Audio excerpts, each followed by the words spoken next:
Rocky Obing is a senior policy analyst with the Center for National Affairs. He is the gentleman we're starting the talk with this morning. And before we start the main discussions, I have to ask you about the World Cup. Do you like football? I do. Okay, so did you enjoy the match between Argentina and Germany?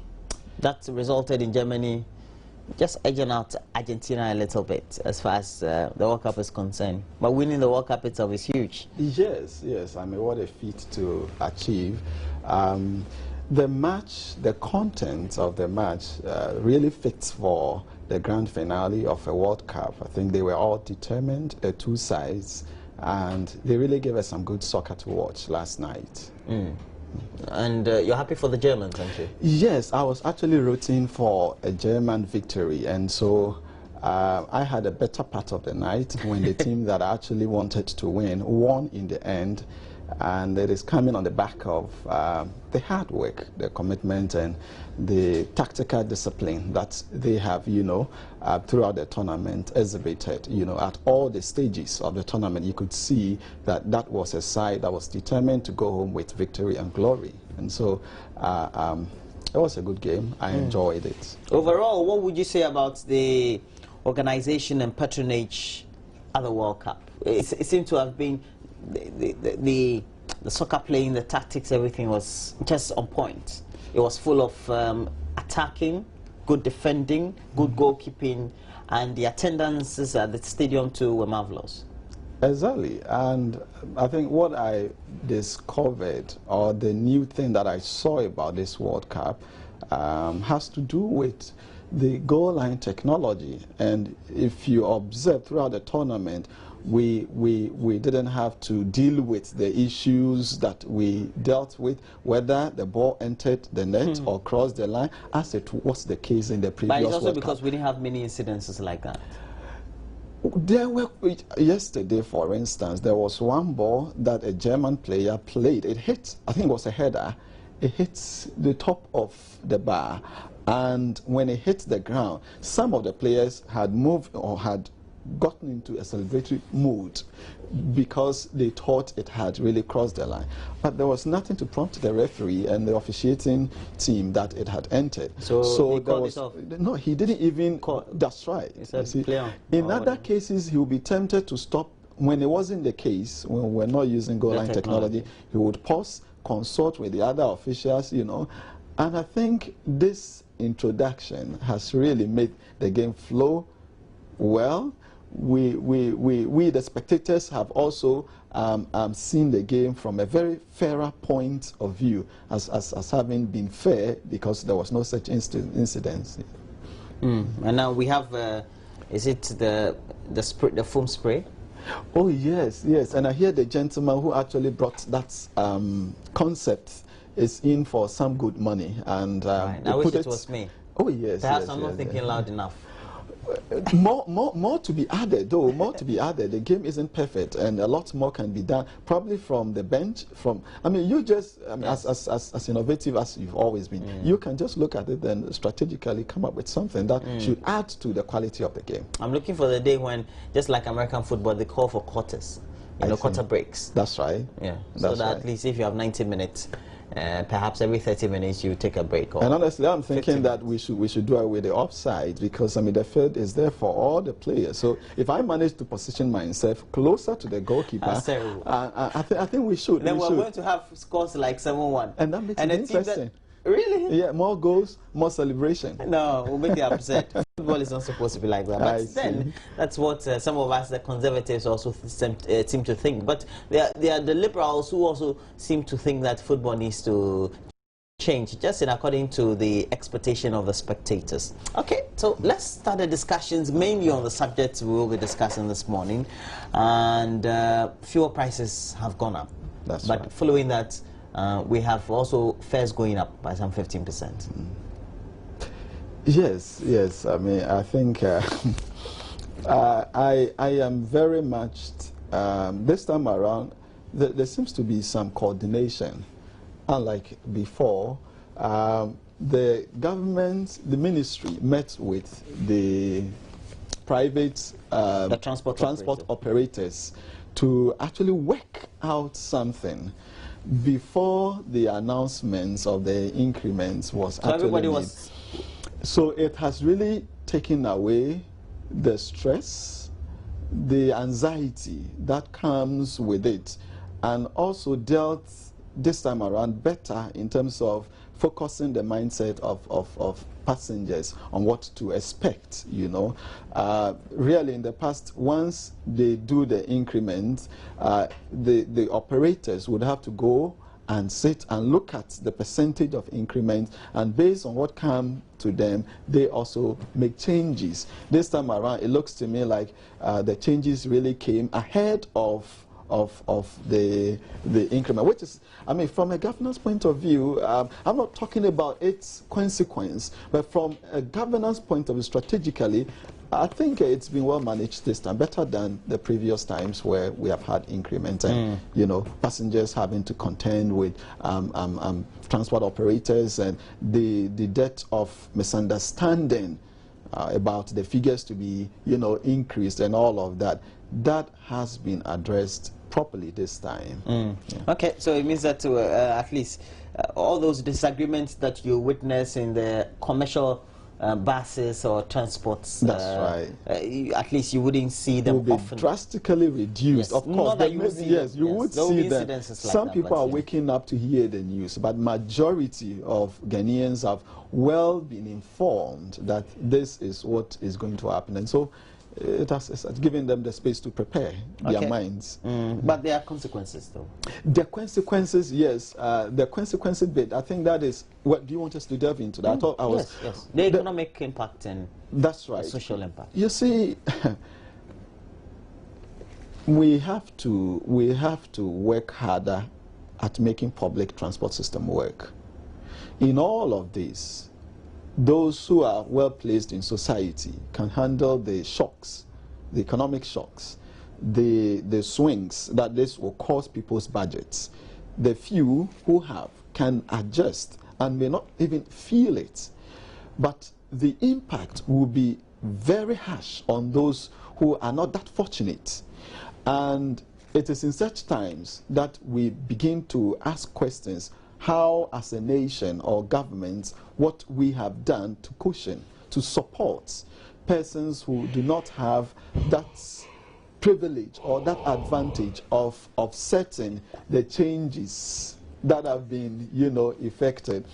And so a public transport system, an effective one, would be a better way of dealing with some of these things, you know, because at the end of the month, workers plan their expenditure based on what they receive, and so if suddenly a 15% of the amount they have set aside has to go back into financing the cost of commuting from one place to the other, I think it comes with that kind of harsh shock, and so the public are at the receiving end in this particular instance, and I am quite pleased.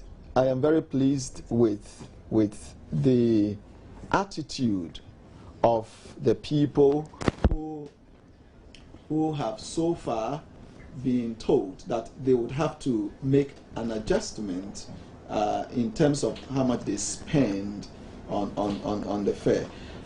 That said, we have to look beyond that. We have to look beyond that.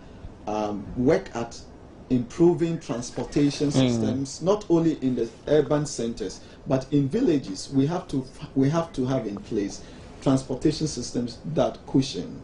Okay, now we have to get onto the phone lines. We have on the line Andrew Kwesi Kwarteng, and he is the Deputy General Secretary of the Ghana Road Transport Coordinating Council, I believe. A very good morning to you, sir. Good morning. Okay, and the 15% increment, did you see the increment in fuel coming in, or is it just because of the current volatility of the CD against the US dollar that perhaps may have prompted the increment? Yeah, good morning once again, and greetings to your listeners. and greetings to Ghanaians, especially the transport operators. Ghana Road Transport Coordinating Council, Ministry of Transport, Ministry of Energy, the MPA, and all transport operators. As we agreed a year back, that every year we are going to increase our transport fares, or we are going to review the components that make up the transport fare twice. So we did make it. We did increase in January, and we were monitoring the market and everything. So by June, we constituted another investigation team, those who went out to look for new prices in the market. After having all those information, then we were left with one component, that's the fuel. The fuel, which is costing about 33% of our total cost of operations. So we were depending on the MPA to come up with their new fuel increases so that we can also come up with a new fare. And fortunately, we had it before the weekend, so that is why we were able to come up with the 15%. Okay, so now, as it is, what will you be doing now as far as we're concerned in trying to make sure the education goes down adequately to all those customers who tend to patronize your buses and the other transport means that you provide? Yes, thank you. We thank God, the customers and our passengers, sometimes they are more or less in bed with us. Once they know fuel has been increased, they do not really have problem with our increases. And this time, we're fortunate to bring this list from Saturday up till this morning, that we are even requesting all unions to contact their regional heads and their national offices for their copies so that it will be displayed at the stations. And we are pleading with the drivers that if you don't have the list, don't charge any exorbitant fee, because that is not what we have approved. The approved list is being circulated, and every station must have one, so that based on what we have come up with, they will also charge the passengers. So that is how we are doing. And this morning, thank God, your stations, the media is helping so much, so that everybody will be aware that the fuel and the fares has been increased. But we do understand that your organization and you also empathize with the citizenry, especially when we were having all these economic difficulties. For you, how difficult is it for you to perhaps even negotiate these prices and say, well, you want to add on as far as the cost is concerned to the customers, that is those who tend to board your buses or your vehicle, so to speak, the ordinary Ghanaian? Yeah, thank you. In fact, even coming up with 15%, it left to us alone as transport operators. It is not even going to meet us with all our operation expenses, because you know how things are running in the market. When you go to Abossey, the way things are moving fast. But we still sympathize with the general public. We know salaries are not being increased. We know a lot of factors in the country currently. But even the government, who was even supposed to increase their fuel about 2 weeks ago, couldn't do it because they know the conditions in the country. And somebody asked me if I was to represent my organization at the MPA, what would be my first priority? And I told them I would prefer my drivers to get the fuel at a higher cost, and it should be available, than them for free, which will not be in the market. So looking at the market and the economic situation, it is better we increase now. We have the product on the market to work with, so that the workers will also get the vehicles to commute for their normal businesses. That is why we have considered everything. It is not in our interest. In fact, nobody in this country wants to increase things haphazardly or anything of that sort. But because we want to be in business, because we want to serve the general public, that is why we are also pleading with them. Now, we are not enthused about these increases, but it's a demand that we need to fulfill, so that we all be in business. For them to also get the vehicles to go about their normal businesses. let you go. Now we're likely to see some of these increments at least every quarter. Does it mean that at least every month or two or every quarter we should expect some increment in transport fares? No. Per our working or the agreement that we had, at least let me say the agreement we had with the general public is that every year we are going to review our prices twice, and also we have a caveat with the MPA that after they have increased, if they have not exceed another 10%, we will not come up. Even the MPA, because they don't have much control over the product that they also import, they may go up. But if the percentage do not exceed 10%, it will not cause for any review until, God willing, December. So we are not going to be increasing haphazardly. No, we will still survey the market. We will still look up to MPA and other factors so that at a right time, let's say December or January, we may also do another review. It's an interesting point you make, because the current increment by MPA is 23%, at least on petrol alone. And we know many of the vehicles that are used also tend to consume, especially taxis, tend to consume petrol. And then we have diesel as well. So if in excess of over 12% or 10%, and it's 20%, does it mean that the next increment will be like 30% based on the 15% increment you've undertaken currently? I did not get you clear. Okay. Let me just analyze this for you. You've increased 15% currently. Yes. At the same time, we've seen an increment of in excess of 20%. That's more. Yes. That's twice 10% you're talking about. That is per. Yes. Wait. Per the increment of the MPA. Does it mean that you are going to have a 30% increment in transport fares the next time? No, that is not how it is. I know. You see, when you put all the variables together, fuel in our cost of operation is just 33%. Okay. So whatever percentage the MPA will come up with, it will work only into our calculation 33%. Do you get me? I get you, sir.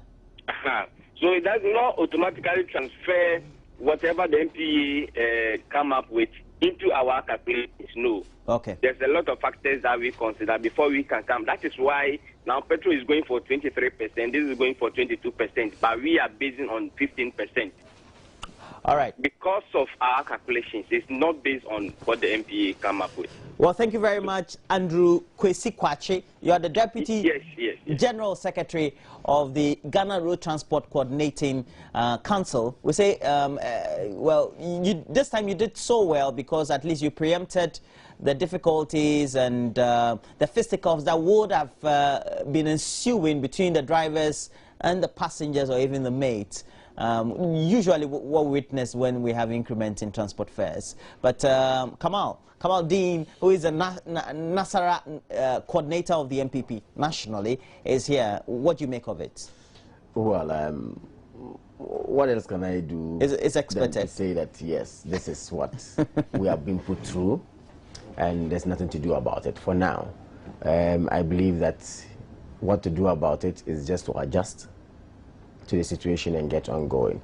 It's unfortunate because, frankly, it's all as a result of, in my view, it's all as a result of sometimes not having the right management that we need for the economy.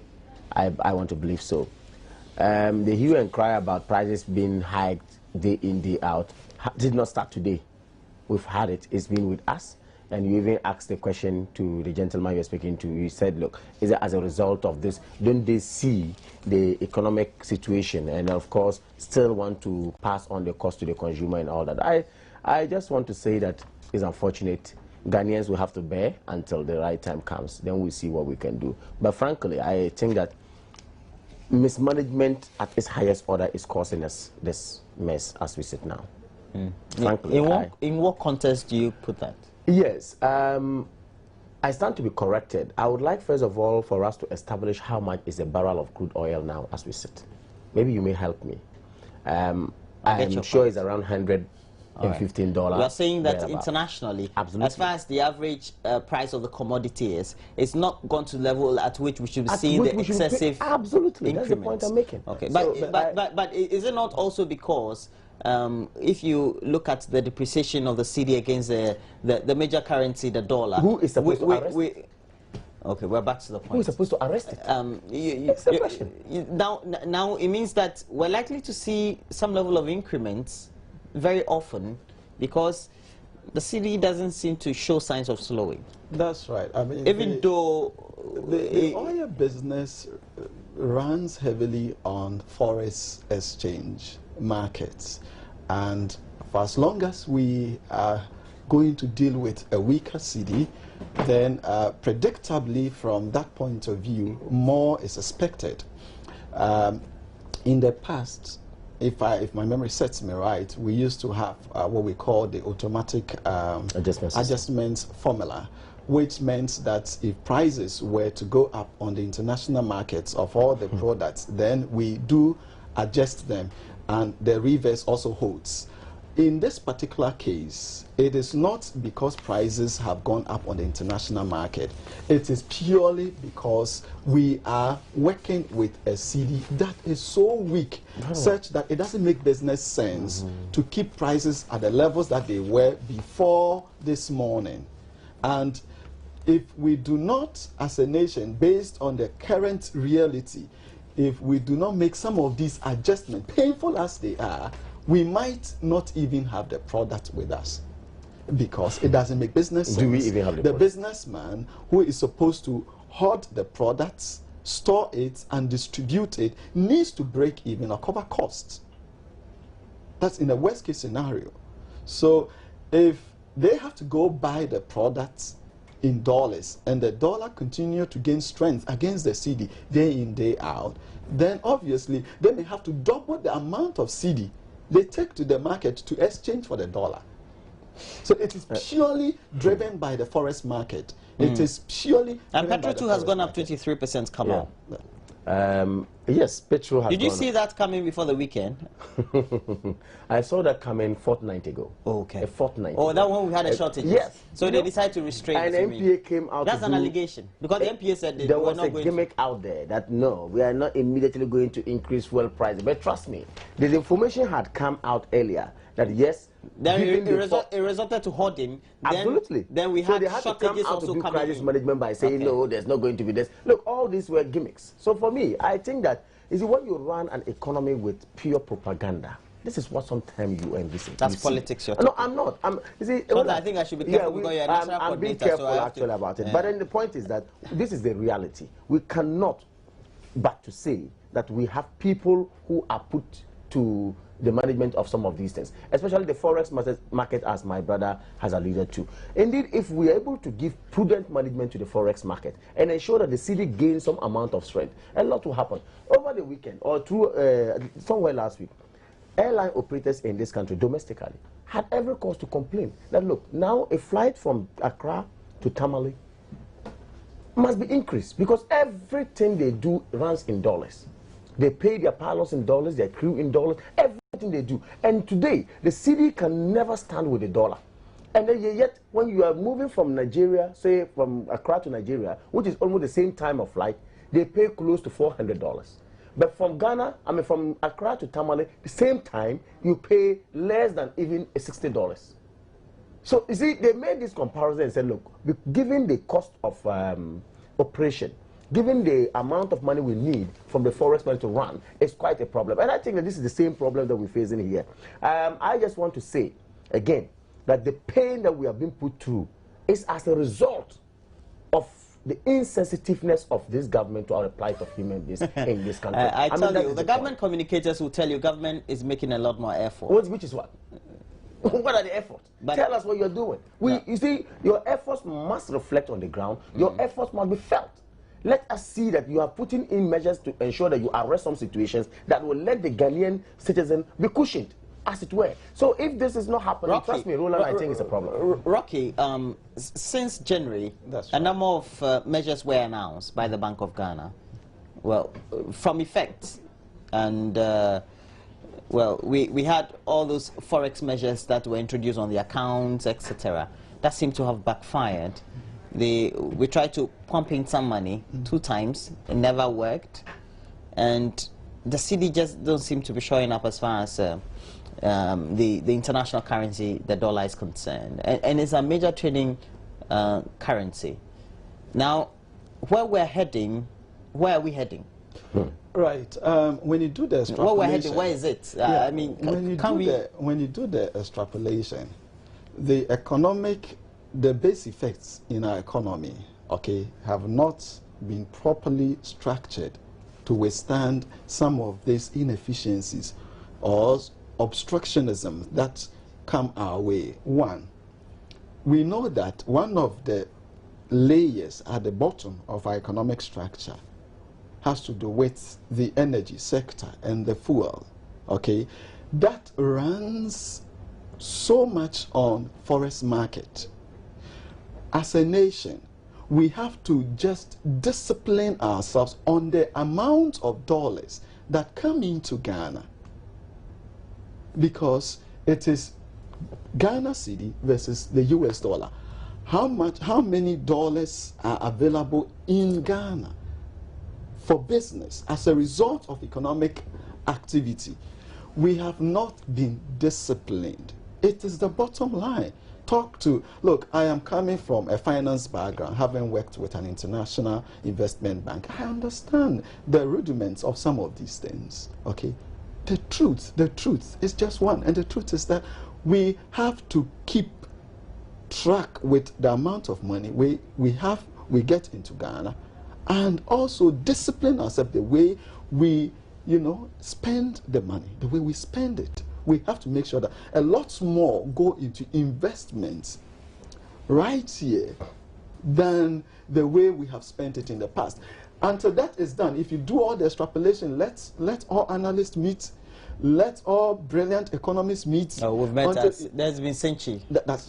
Following that, we've had subsequent. That's meetings. right. So now I think we know what to do. That's the point. What we have to do is to cut back on the excesses, cut back on the wastage, cut back on the amount. Look, somebody, let me just give you a typical example.